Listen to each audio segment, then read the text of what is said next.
আজি এই ভিডিঅ'টোত অসমৰ বিষয়ে কিছু জানিবলগীয়া কথা চমুকৈ আলোচনা কৰোঁ আহা। প্ৰাকৃতিক সৌন্দৰ্যৰে ভৰপূৰ অসম ৰাজ্যখন ভাৰতৰ উত্তৰ পূব দিশত অৱস্থিত।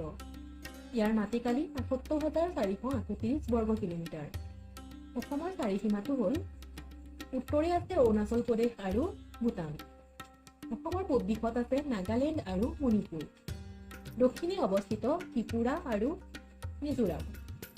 অসমৰ পশ্চিম দিশত আছে পশ্চিম বংগ। এশিঙীয়া গড় বুলিলে প্ৰথমেই মনলৈ আহে অসম। অসম এশিঙীয়া গড়ৰ বাবে বিশ্ববিখ্যাত। বিশ্বৰ প্ৰায় ৮৫%ৰো অধিক এশিঙীয়া গড় অসমতে আছে।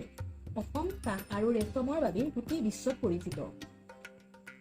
বিহু অসমৰ জাতীয় উৎসৱ। অসমৰ বিহু নৃত্যই ২০২৩ চনত গিনিছ বুক অফ ৱৰ্ল্ড ৰেকৰ্ডত স্থান লাভ কৰি গোটেই অসমলৈ গৌৰৱ কঢ়িয়াই আনিছে।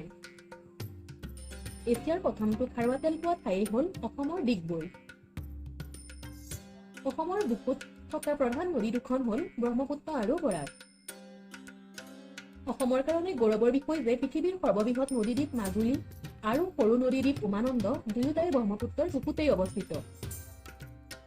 ৰাষ্ট্ৰীয় উদ্যান আৰু অভয়াৰণ্য হ'ল অসমৰ মুখ্য পৰ্যটনস্থলী। চৰকাৰে অসমত মুঠ ৭খন ৰাষ্ট্ৰীয় উদ্যান আৰু ১৭খন অভয়াৰণ্যক স্বীকৃতি দিছে। অসমত বিভিন্ন জাতি সমুদায়ৰ লোকে বসবাস কৰে। সকলোৰে নিজৰ নিজৰ সুকীয়া ভাষা আছে। অসমৰ মাতৃভাষা অসমীয়া, যদিও অসমত ৩টা ভাষাই চৰকাৰী ভাষা হিচাপে স্বীকৃতি পাইছে। অসমীয়া আৰু বড়ো অসমৰ চৰকাৰী ভাষা, আনহাতে বৰাক উপত্যকাত বাংলা আন এটা চৰকাৰী ভাষা। প্ৰাকৃতিক সৌন্দৰ্যৰে ভৰপূৰ অসমৰ বিষয়ে জানিবলগীয়া বহুতো আছে। সেইবোৰ পিছৰ ভিডিঅ'ত দিবলৈ যত্ন কৰিম। আৰু এটা কথা, ভিডিঅ'টো ভাল লাগিলে লাইক কমেণ্ট কৰিব, লগতে চেনেলটো ছাবস্ক্ৰাইব কৰি দিব।